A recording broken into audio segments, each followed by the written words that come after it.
Shout out mga kapobre. Muli, andito na naman si Bo TV Vlog. For today's edition, mag-harvest tayo ng saging para mayroon tayong yung merienda.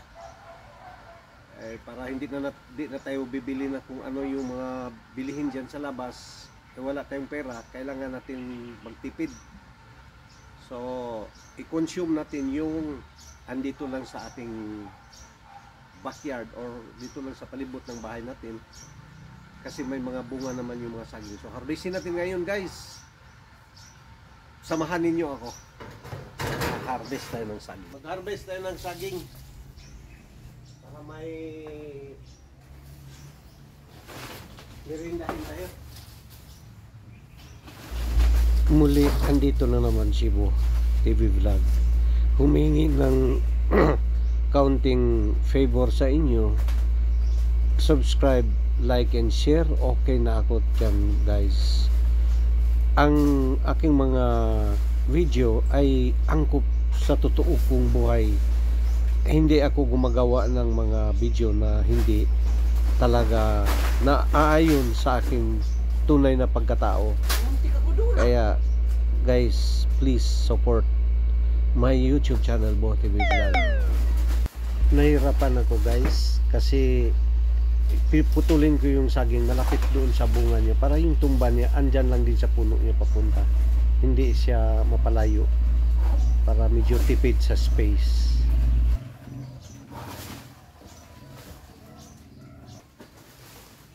Maluwang ng short ko, guys. Hindi na tayo makabili ng short, guys. Sulat ang pera. Sana may magbigay dyan ng donasyon.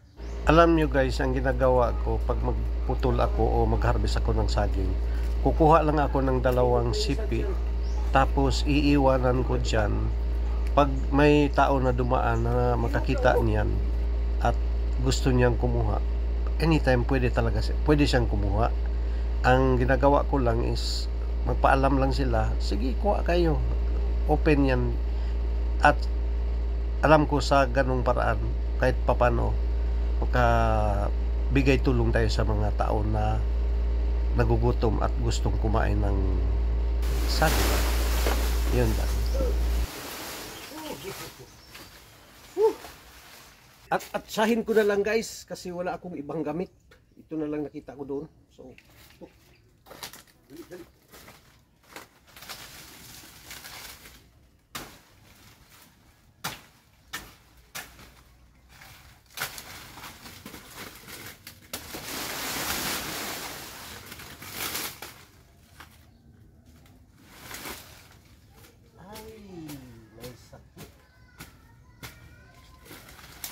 Medyo guys, hindi maganda ang saging, guys.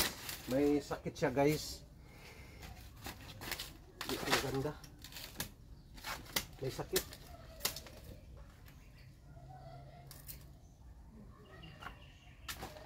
Okay pa man pala, kalat may sakit.